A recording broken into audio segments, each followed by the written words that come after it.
Lectura del libro de los Hechos de los Apóstoles.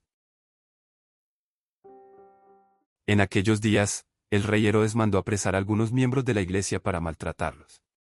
Mandó pasar a cuchillo a Santiago, hermano de Juan, y viendo que eso agradaba a los judíos, también hizo apresar a Pedro. Esto sucedió durante los días de la fiesta de los panes ácimos. Después de apresarlo, lo hizo encarcelar y lo puso bajo la vigilancia de 4 turnos de guardia, de 4 soldados cada turno. Su intención era hacerlo comparecer ante el pueblo después de la Pascua. Mientras Pedro estaba en la cárcel, la comunidad no cesaba de orar a Dios por él. La noche anterior al día en que Herodes iba a hacerlo comparecer ante el pueblo, Pedro estaba durmiendo entre 2 soldados, atado con 2 cadenas y los centinelas cuidaban la puerta de la prisión. De pronto apareció el ángel del Señor y el calabozo se llenó de luz. El ángel tocó a Pedro en el costado, lo despertó y le dijo, «Levántate pronto». Entonces las cadenas que le sujetaban las manos se le cayeron.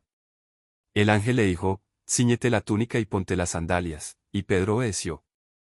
Después le dijo, «Ponte el manto y sígueme». Pedro salió detrás de él, sin saber si era verdad o no lo que el ángel hacía, y le parecía más bien que estaba soñando. Pasaron el primero y el segundo puesto de guardia y llegaron a la puerta de hierro que daba a la calle. La puerta se abrió sola delante de ellos. Salieron y caminaron hasta la esquina de la calle y de pronto el ángel desapareció. Entonces, Pedro se dio cuenta de lo que pasaba y dijo, «Ahora sí estoy seguro de que el Señor envió a su ángel para librarme de las manos de Herodes y de todo cuanto el pueblo judío esperaba que me hicieran». Lectura de la segunda carta del apóstol San Pablo a Timoteo. Querido hermano, ha llegado para mí la hora del sacrificio y se acerca el momento de mi partida. He luchado bien en el combate, he corrido hasta la meta, he perseverado en la fe. Ahora solo espero la corona merecida, con la que el Señor, justo juez, me premiará en aquel día, y no solamente a mí, sino a todos aquellos que esperan con amor su glorioso advenimiento. Cuando todos me abandonaron, el Señor estuvo a mi lado y me dio fuerzas para que, por mi medio, se proclamara claramente el mensaje de salvación y lo oyeran todos los paganos. Y fui librado de las fauces del león. El Señor me seguirá librando de todos los peligros y me llevará sano y salvo a su reino celestial. Lectura del Santo Evangelio según San Mateo. En aquel tiempo, cuando llegó Jesús a la región de Cesarea de Filipo, hizo esta pregunta a sus discípulos, «¿Quién dice la gente que es el Hijo del Hombre?» Ellos le respondieron, «Unos dicen que eres Juan el Bautista, otros, que Elías, otros, que Jeremías o alguno de los profetas». Luego les preguntó, «¿Y ustedes, quién dicen que soy yo?» Simón Pedro tomó la palabra y le dijo, «Tú eres el Mesías, el Hijo de Dios vivo». Jesús le dijo entonces, «Dichoso tú, Simón, hijo de Juan, porque esto no te lo ha revelado ningún hombre, sino mi Padre que está en los cielos. Y yo te digo a ti que tú eres Pedro y sobre esta piedra edificaré mi iglesia. Los poderes del infierno no prevalecerán sobre ella. Yo te daré las llaves del reino de los cielos, todo lo que ates en la tierra quedará atado en el cielo, y todo lo que desates en la tierra quedará desatado en el cielo». La cárcel de Pedro era un sepulcro anticipado. 4 turnos de guardia, 16 soldados, cadenas dobles, puertas de hierro. Herodes no quería otro escape como el que ya había ocurrido antes. Esta vez, el apóstol sería ejecutado al amanecer, y su muerte complacería a los judíos que odiaban a los cristianos. La situación era humanamente desesperada. Pero mientras Pedro dormía, la comunidad no cesaba de orar. No era una oración tibia ni ocasional. Era un clamor constante, una red de súplicas que subía al cielo mientras el apóstol bajaba hacia la muerte. La oración de la iglesia era la única fuerza que podía cambiar el rumbo de los acontecimientos. Y Dios respondió. La noche anterior al juicio, Pedro dormía. No daba vueltas en la celda, no mordía las rejas de desesperación. Dormía.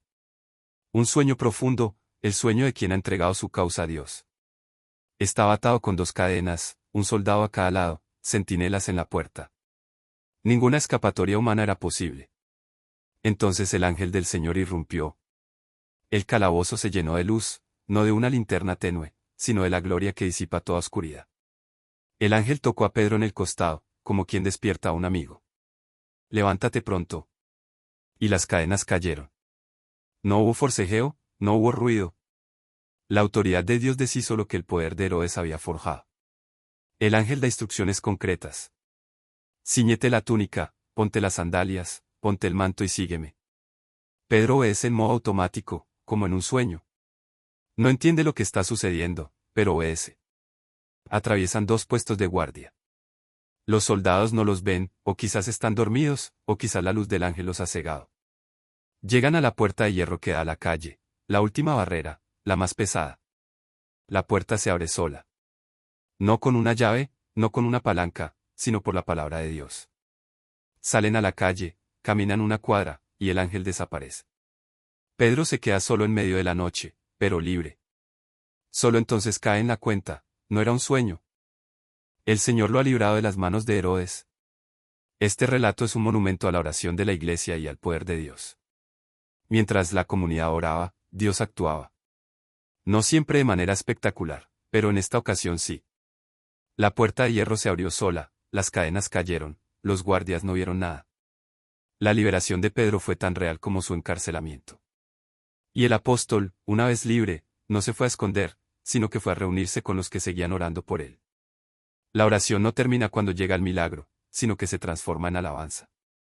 El segundo texto, de Pablo en sus últimas horas, es el complemento perfecto. Pedro fue liberado de la cárcel, Pablo está a punto de ser ejecutado. No hay ángel que abra las puertas del calabozo romano. Pero Pablo no necesita ser liberado de la muerte, necesita ser liberado para la vida eterna. Y escribe con serenidad, ha llegado para mí la hora del sacrificio. No hay angustia, no hay queja. Hay la paz de quien ha luchado bien el combate, ha corrido hasta la meta, ha perseverado en la fe.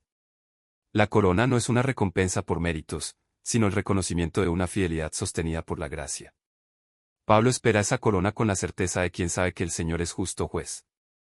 Pablo añade un detalle conmovedor, cuando todos me abandonaron, el Señor estuvo a mi lado. En el momento más crítico, los amigos humanos fallaron, pero Dios no. El Señor le dio fuerzas para que el mensaje de salvación llegara a los paganos, incluso desde la prisión. Y concluye, el Señor me seguirá librando de todos los peligros y me llevará sano y salvo a su reino celestial. Pablo sabe que la liberación final no es escapar de la muerte, sino atravesarla hacia la vida. Pedro fue liberado de la cárcel para seguir predicando. Pablo será liberado de la muerte para estar con Cristo. Ambos son testigos de la misma verdad, ninguna puerta de hierro, ningún verdugo, ningún poder humano puede retener a quien Dios ha decidido liberar. A veces la liberación es física, a veces es espiritual, pero siempre es real. Para el creyente de hoy, estos dos textos son un doble consuelo. Cuando estamos en la cárcel de las circunstancias, la oración de la comunidad puede abrir puertas que parecían cerradas para siempre.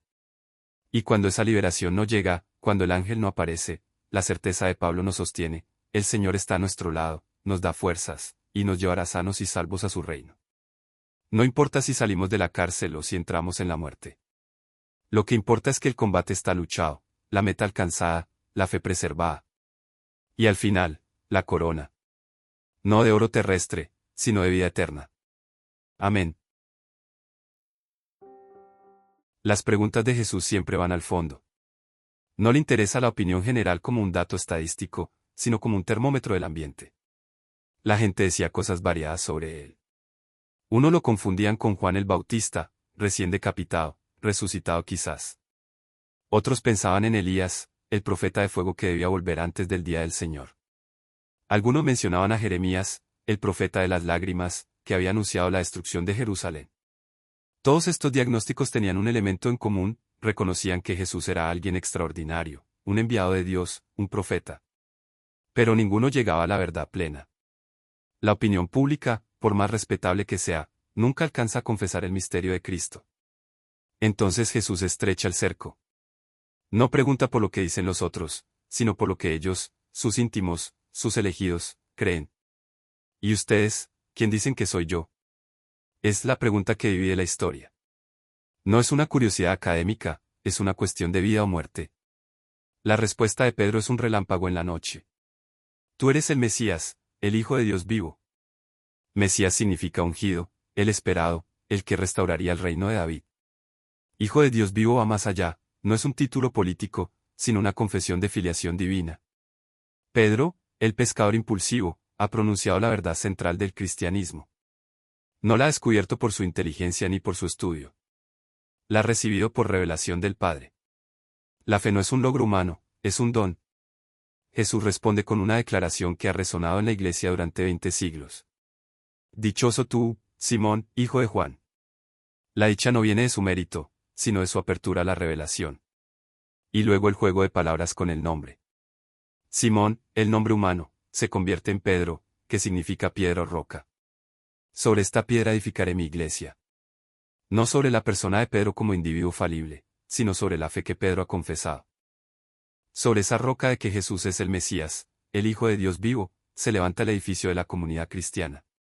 Y Jesús hace una promesa asombrosa: los poderes del infierno no prevalecerán sobre ella. La iglesia no es invencible por su propia fuerza, sino porque está anclada en la roca que es Cristo confesado por sus discípulos. Las puertas del abismo, la muerte, el pecado, el mal, no podrán con ella. No porque los cristianos sean perfectos, sino porque el Señor de la iglesia es más fuerte que el enemigo. Jesús añade las llaves del reino. Dar las llaves es conferir autoridad. En el Antiguo Testamento, el mayordomo del palacio recibía las llaves para administrar la casa del rey. Pedro recibe las llaves para atar y desatar. No es un poder arbitrario, sino un servicio a la verdad. Atar y desatar significa discernir lo que está permitido y lo que no, lo que une a la comunidad y lo que la divide. Esta autoridad, confiada a Pedro, es transmitida a sus sucesores. Pero no debe entenderse como un poder humano sin control. La llave que abre el reino es la confesión de fe. El que ata y desata en la tierra debe hacerlo en sintonía con el cielo, es decir, con la voluntad de Dios. Este pasaje es el fundamento de la autoridad en la iglesia, pero también es una invitación a cada creyente. Jesús sigue preguntando: ¿quién dicen que soy yo? No vale la respuesta de los demás. No vale lo que dice la tradición familiar o la opinión mayoritaria. Cada uno debe responder personalmente, con corazón iluminado por el Padre. Y la respuesta correcta no es un dato intelectual, es una entrega. Decir tú eres el Mesías, el Hijo de Dios vivo, es decir yo te sigo, yo confío en ti, yo pongo mi vida en tus manos. Sobre esa roca, Jesús edifica su iglesia. No sobre líderes carismáticos, no sobre estrategias exitosas, no sobre edificios imponentes. Sobre la fe sencilla y profunda de quienes reconocen en Jesús al ungido, al Hijo, al Señor. Esa fe es la que resiste las tormentas. Esa fe es la que abre las puertas del reino. Esa fe es la que las llaves del infierno no podrán cerrar. Amén.